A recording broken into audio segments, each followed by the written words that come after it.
We are continuing to follow breaking news tonight. Just 2 hours ago, Indianapolis Metro Police released edited body cam video of an officer shooting and a carjacking suspect, and this happened in October along Keeling Avenue. That's near 10th Street and North Sherman. This happened on October 27th. Now, this is what went down. Officers were there on the scene on a separate call. They were responding to a theft report. But while they were there, they saw this vehicle approach, suddenly stop, and a woman got out on the driver's side, yelling that there was a man inside the vehicle that had a gun. Yeah, and then officers yelled for the man, later identified as 25-year-old Julius Hill, to drop the weapon and put his hands up. Instead, police say Hill pointed a gun at them and an officer fired into the vehicle, hitting him. Now, the woman who was driving later told officers she had seen them just before she was carjacked and went back looking for help. Now, Hill was later taken to the hospital. He arrived in critical condition and then died about 2 weeks later. Airbnb now announcing a holiday crackdown. Now, this is a short-term rental company. They're announcing a new effort to stop parties at properties listed on their website. Our Logan Gay now explains the new tools that Airbnb is using to protect property owners. If you're already thinking about your New Year plans, Airbnb is too. That's why they're rolling out their anti-party defenses early. You know, cook stuff. I got some cast iron. Jonathan Howe was used to hosting guests during big events at his Airbnb on the Southwest side. I've had everything from Taylor Swift to All Stars to Indy 500. And he's had a few experiences along the way, like unauthorized parties. I had one where they literally had a bouncer, and he's like, "Oh, it's cool, we got a bouncer." Bro. And I'm like, this is a tiny apartment. I'm like, you can't. I'm like, that don't make me feel better that you have a bouncer. Why you have a bouncer? That means people you don't know are coming. Stories like this are why Airbnb rolled out its anti-party technology to stop potential party throwers from booking rentals during the biggest party of the year, New Year. The technology analyzes information like the length of the trip, the type of listing, distance between listing and guest location, and date of reservation, to help determine the potential risk for an unauthorized party. I appreciate the changes Airbnb's making. I like that they're trying to raise awareness against dissuading people from having quote unquote parties. During last year's New Year holiday, Airbnb says its anti-party technology stopped 33,000 people it considers high risk for parties. 450 of them were from Indiana. Airbnb host Jim Borthwick says local hosts appreciate the support from Airbnb to help them continue to be good neighbors in their community. I'm all for any support that we can get from any of the websites. For me, it's all about being a good neighbor. So it's all about Hoosier hospitality. We want guests to have good times when they're here in our city, but we want everyone to be safe. When bookings are identified as higher risk, the guests will either be blocked from booking or redirected to alternative accommodations on the platform. Borthwick says as a host, they look at all reservations the same, whether it's a holiday or not. It's really all about just putting our best foot forward at all times. And so we can never really let our guard down. We always strive to be the best of neighbors. Because that's what it's all about. In Indianapolis, Logan Gay, 13 News. All right, thank you, Logan, for that report. A 19-year-old is now facing multiple felonies. Prosecutors say he organized and promoted illegal parties through short-term rental apps, and that includes a party that led to a deadly mass shooting that occurred here in Indianapolis in October of 2023. A 16-year-old Kaylin Washington was killed. 9 others were hurt just days before Halloween last year. Jalen Helm is now facing a total of 30 counts. Along with organizing the parties, he's accused of supplying alcohol and drugs to attendees. He's also accused of allowing armed guests and using stolen credit card information to pay for expenses.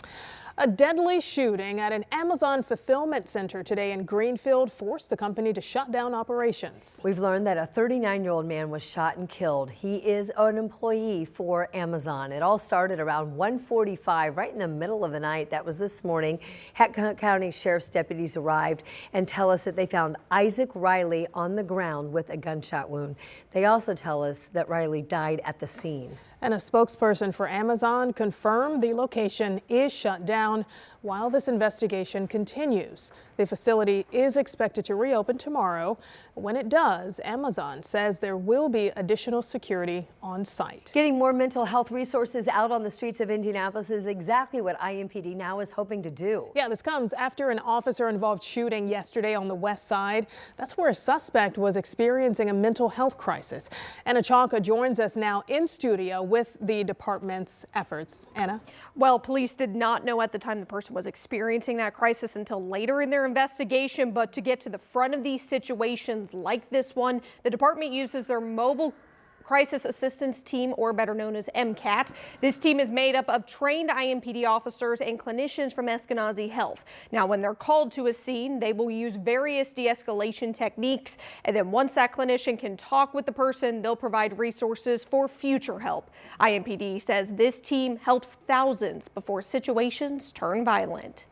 So we'd rather people get the help they need and the services they deserve before it gets to the point where you're pointing a gun in someone's face, allegedly, and firing rounds in the air.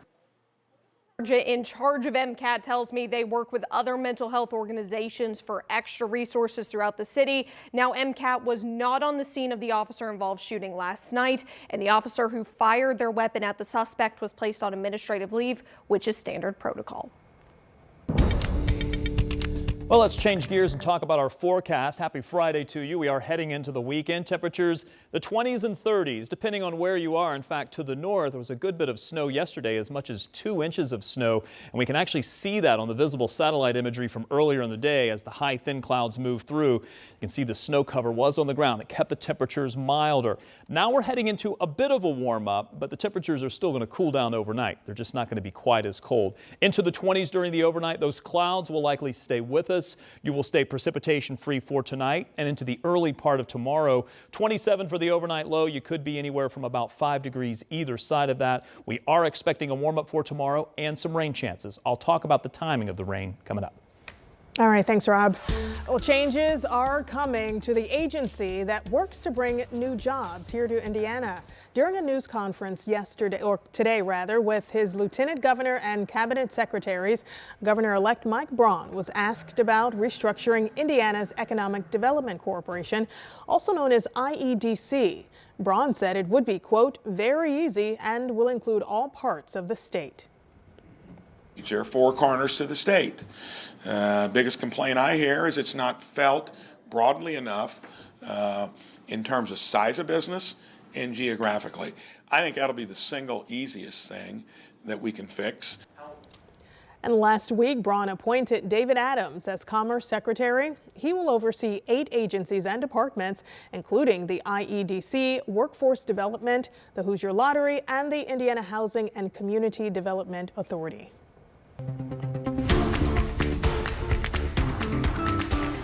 Kudos. They keep adding up another honor for IU head football coach Curt Cignetti. Yeah, he's been named the Home Depot National Coach of the Year. Now, he is the 4th IU head coach to win a National Coach of the Year award.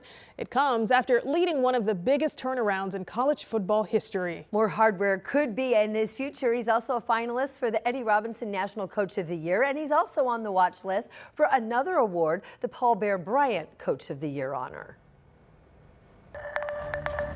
We know yearly exams are really a key part of staying healthy, especially as we get older. Ahead, I'm going to tell you about a benefit for people on Medicare that you just might not know about.